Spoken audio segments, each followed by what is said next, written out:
అనేకమైన అనుభవాలు దేవుడు దావీదుకి నేర్పించాడు.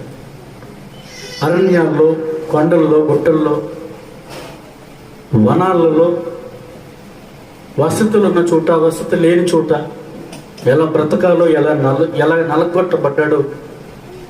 అరణ్యాల్లో దావీదు జీవితంలో అరణ్యాల్లో బడి తిరుగుతున్నప్పుడు ఎన్నో అనుభవాలు దేవుడు నేర్పించాడు.